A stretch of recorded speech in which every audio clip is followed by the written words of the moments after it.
and welcome back to episode 142 of Talkoffamepod podcast with the host, Kylie and today we have on the amazing Alyssa Ustby. She's a basketball player for the University of North Carolina. Thanks so much for joining, Alyssa. Thank you so much for having me. I'm excited. I'm so excited to chat. How did you get started in basketball? Like, how did you kind of get started? Like, did you have family or anything that kind of helped, like, made you start it, or was this just on your own? Yeah, my family is very sports oriented. From a young age, I always hung out with my three older brothers, and all they were really interested were sports. And so that was my biggest way to bond with them and just connect with each other as siblings. So I started just picking up the basketball in the driveway, shooting on our kind of like half broken hoop. And then I also played other sports. I played soccer and softball. So I was really just a competitive girl who loved to play whatever sport it was. It didn't really matter if it was basketball or not. It's just anything that was competitive kind of drew me into it. And my brothers helped grow that into a passion. Like that's how I was as well. Like I grew up with a twin brother, so obviously he plays sports, baseball, basketball. He grew up playing, and so he plays baseball now. But I always grew up kind of at a baseball field or a basketball stadium or whatever, basically playing sports. Because my family is very sports oriented as well. Because I was always at a baseball field or basically out like playing sports with my brother or his friends. Like I was always that way. But like why did you kind of commit to University of North Carolina? For like me and my family, we're big University of North Carolina fans. So like why did you kind of commit to that team in the college? Because it's such an amazing college, right? hmm Yeah, there's a lot of factors that went in my choice for a college. Um, One of them was going somewhere that I felt that the team, the program, and just the school in general had a great opportunity to win a conference championship and a national championship. And then the next thing I would say that drew me in were the academics. I think the University of North Carolina has an incredible balance of both sports and academics. So that was a really big factor for me. And then the icing on the cake was that the coaching staff was great. Their vision for my career matched really well. And so I knew that I would have a great opportunity to succeed here. And then once I came on my official visit, I got to meet all the teammates that I would be with, and I fell in love with them since. They're just absolutely amazing people. And I can't imagine being anywhere else. I've just absolutely enjoyed my experience and wouldn't have it any other way. Like I know you're in like your junior year, your season is like ended a couple of days ago in March Madness. What was it like playing March Madness? Like was this your first time playing or was it like you played there multiple times in March Madness? Yeah, so our team has been to the March Madness tournament in the last 3 years. My first year, we lost in the first round. My second year, we made it to the Sweet 16. And then this year, we lost in the round of 32. But all three March Madness experiences were quite literally what the title is, March Madness. They're just exciting games of basketball. There's a great fan base that has been growing around women's basketball, which has been exciting, and it's been a really cool experience to be a part of that and to help grow the game for future generations of girls.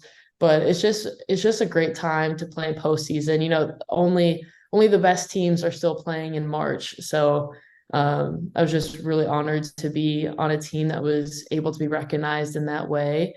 And yeah, it's a dream come true because I remember seeing the March Madness tournament on my TV in my living room when I was a little girl, and never did I think that I would be in that position. But it's a lot of hard work and commitment. I made it here. For sure. Like with March Madness, like it's such one of the best tournaments, not only in basketball, college basketball, but throughout sports. Like my family, especially me, my brother, and my dad, have been watching it like every single day. Like it was just such a big thing. Like with my family, we love watching any sports games. Like whenever we have free time, we just watch basketball or baseball or football. We watch anything. But like, what would you say is like the best part about playing basketball for UNC? Like, what do you think is like your favorite part about it? I would say my favorite part is actually off the court, and it's the community that surrounds UNC. I think a lot of people who root for UNC are kind of drawn in by its athletics, and that has brought in just a diverse, passionate, like group of people. And so I've made a lot of friends within like the Chapel Hill community, which is where the University of North Carolina is located. And those families kind of taken me in as their own. As being someone who's from Minnesota, coming to North Carolina is a far ways to leave my family. So just building that community and having people that support me no matter how I perform on the court has really made my experience all worthwhile. And then even when we have camps for younger girls in the summer, that is one of my favorite parts because I get to look at girls that I was once in their shoes, and I can try to guide them and give them as much advice as possible for those who want to pursue not only Division I athletics, but just any of their passions in general. And like I wanted to ask you, like as like a woman in basketball, like what is like the toughest part about playing like kind of basketball as a woman? Like with being in women's sports, like no one like likes to cover. Like women's basketball, do you often like to cover men's basketball or men's sports? Like what is kind of your experience like? Because like when I go to like basketball games for women, there's always like less people there, like there's always less people like fans there in men's sports. Yeah, I mean, that's a great question. And that's kind of a battle that has been fought for a long time. But I've just been inspired to keep playing basketball and just fully embracing that I'm a woman in a more male dominated sport, Mm-hmm. uh, just to help make the experience of the girls of the next generations to follow a little bit better than what mine was. So whatever mine is, just as long as it's a little bit better for them, then I've done my job on leaving an impact on women's basketball. But I understand what you're saying. Like I feel like I've been to different restaurants around town and I'll just see just like all male sports. And it's kind of a bummer when I look at it because the grind and the work that you put in is the same experience that the men put in. And it's just kind of unfortunate that's how it's been for a while. But I'm at peace knowing that I'm trying to do my part and make the women's basketball game grow as much as it can. And like, how do you stay motivated? Like, I know as like a female in sport or anyone that's in like in sports or entertainment or whatever can lose a lot of motivation in their work and are stressed and stuff. I know for me, I also got less motivated and work hard each day. But then like you're like, oh my God, like how am I supposed to keep motivated in what I love? Like, how do you kind of stay motivated in that? Yeah, there's a few ways I stay motivated. One is to set goals and have like small goals that are attainable to kind of keep me going. And then another motivation is again, I keep saying it, but to inspire the next little girl that wants to play basketball. That's one of my biggest motivations. And it's been really cool to see. There have been quite a few girls at some of my games this year who have been wearing a number 1 Ustby jersey. So that's the jersey I wear. And to see a little girl so excited to come to the game and watch me play is all the motivation I need. Because as a little girl, only having brothers, it was great to look up to my brothers, but I always wish that I had a girl role model. And so for anybody that I can be that for, I want to do that. And so that's really my biggest motivation. Like I love that because like when you see someone like wearing your jersey, whether it's like your family, friends, or like your like fans, like it's like the best feeling when you see your jersey number or people that's wearing your shirt doesn't necessarily your face on. Because I know a lot of people oftentimes wear their face on a shirt, which is actually amazing to see. But like when you see people wearing your shirts or supporting you is actually the best feeling because that actually keeps me motivating. I know it keeps me motivating when I see people talk about it or see people supporting or whatever, but it's like it really kind of helps you keep doing what you love and help other people grow as well. Absolutely. Like if basketball players are trying to get a recruiter, whether it's like men or women basketball, like how can they stand out? Like how can I stand out to recruiters? I think the best way are sometimes the things that can be found off the court, which are, for example, like if you're sitting on the bench, that's probably the biggest example is having good body language, constantly cheering on your teammates. and even carrying that attitude throughout the game. Like if a play doesn't go your way, like don't shrug your shoulders and get all distraught and start treating your teammates poorly because you messed up and had a bad play.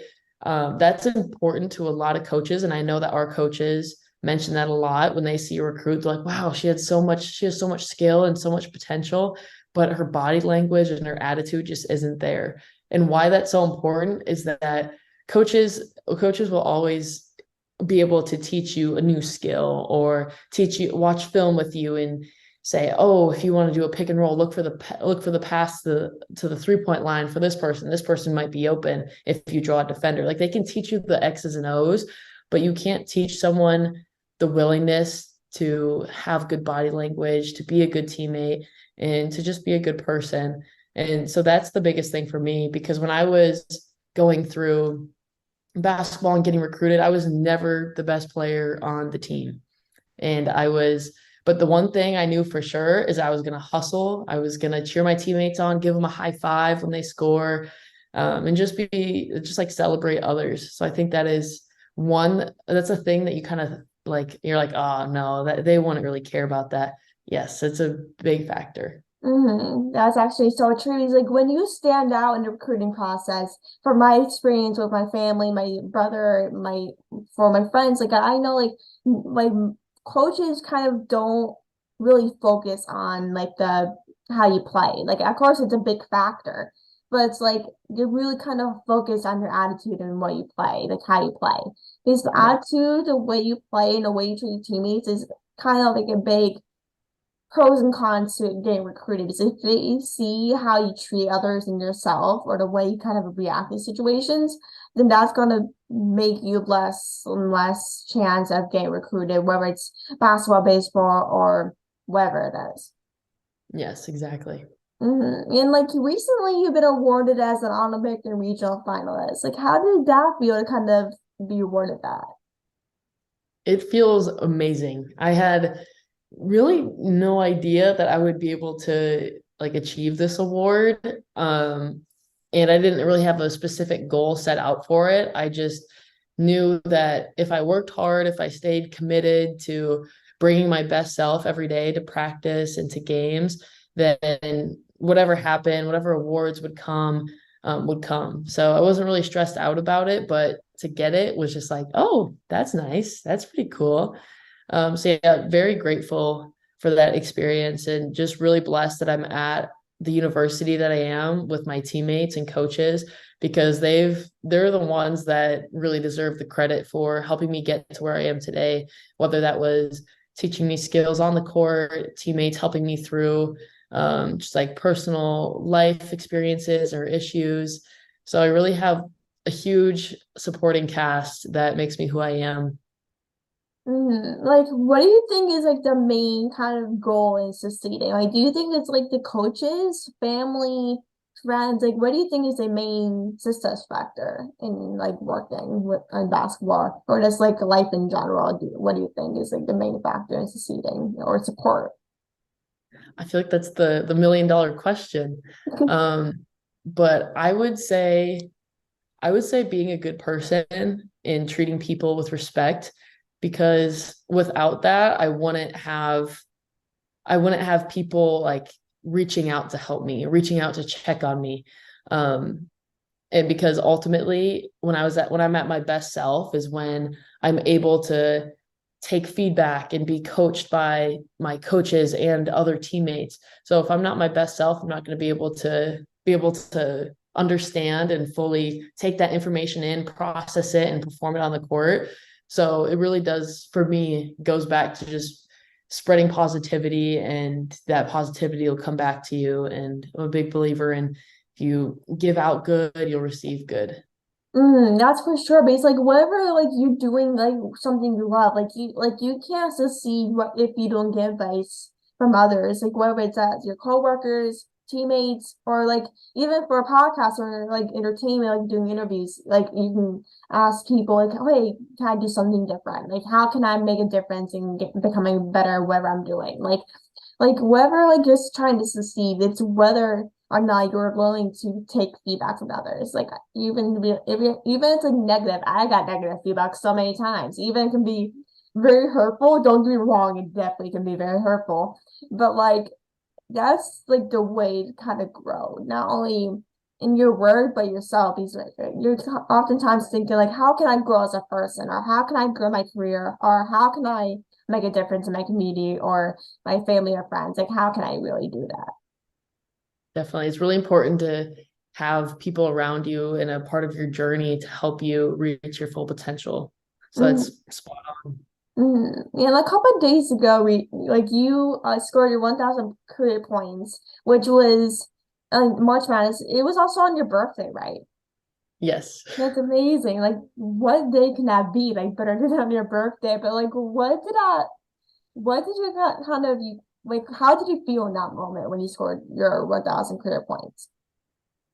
It was kind of like a full circle moment. I felt like it was just an experience that I'll never forget because I'm with my teammates that I go to war with every single day as we're trying to get better and make each other better. I also had my dad and brother in the stands, which was really cool because they've been a part of my journey since I was born.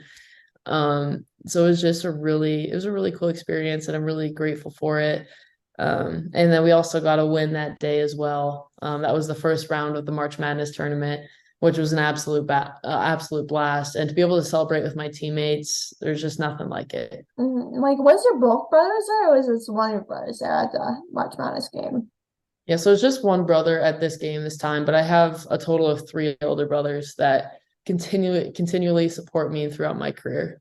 That's amazing. And like, how do you like? I know like you are in the off season right now. I know basketball's still playing, but how do you kind of train during the off season to get ready for like next year for basketball season?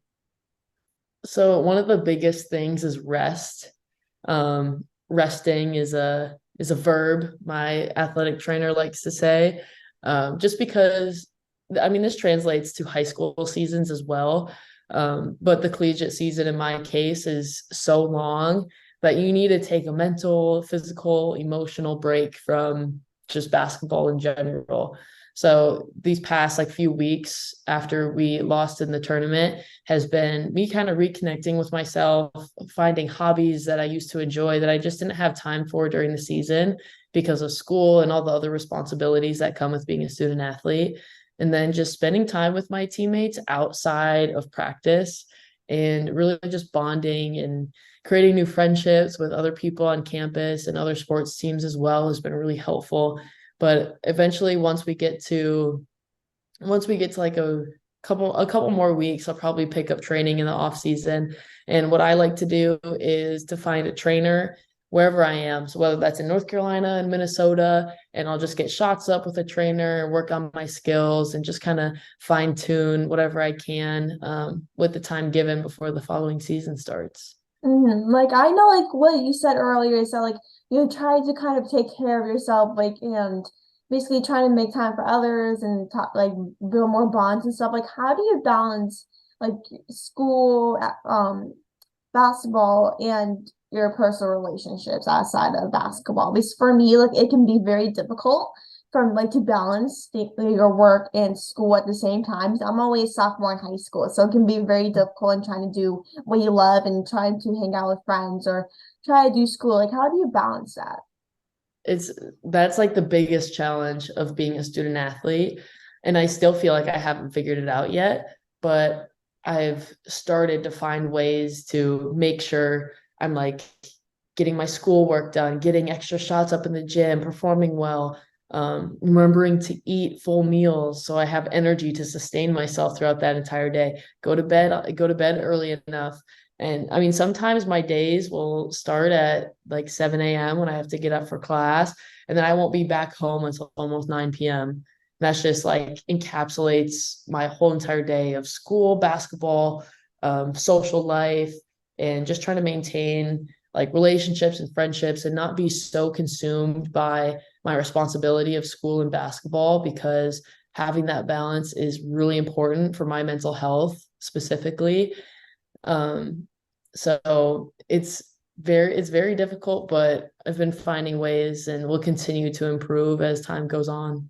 And the last thing I have for you is like, what is some advice for upcoming basketball players that want to make it to D1 colleges, not just like North Carolina, but like different like colleges across the US, like Penn State, UConn are different big D1 programs. I would say to